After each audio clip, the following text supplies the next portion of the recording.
那中选会主委李进勇伊是讲，韩国瑜家己是被罢免人，确实是会当呼吁选民做一定的表态。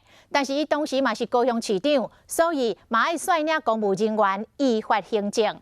那前总统马英九是讲，罢免是人民的权利，包含是毋是会过关，伊讲伊目前也看袂出来。七月清香，前总统马英九甲国民党前主席朱立伦参拜新隆大帝。高雄市长韩国瑜罢免案6月7日就要投票啊，敢会烦恼罢韩过关？目前还看不出来会怎么样。国民党现在对于韩市长的帮忙够吗？还需要做哪些事情？我的了解是已经相当充分了。罢韩进入第3阶段了，马英九头一摆出来讲，就是讲甲真保守。韩国瑜为了反对罢韩的投票，唔但甲法院申请停止，佮甲支持者发公办出来投票。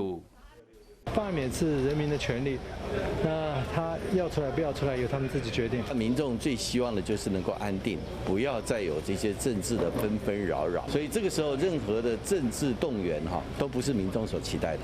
另外，韩国瑜嘛引起妨害秘密投票的质疑。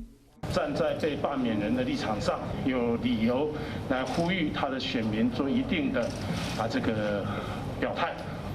但是另外一个，他是高雄市的市长。他要率领所有的公务人员要依法行政，千万不要对于所属的公务员传达一个错误的讯息。中选会强调讲，宪法明文规定保障公民投票权，希望罢韩会使顺利完全遵照公民意愿进行，唔通有任何民众也是公务人员犯法。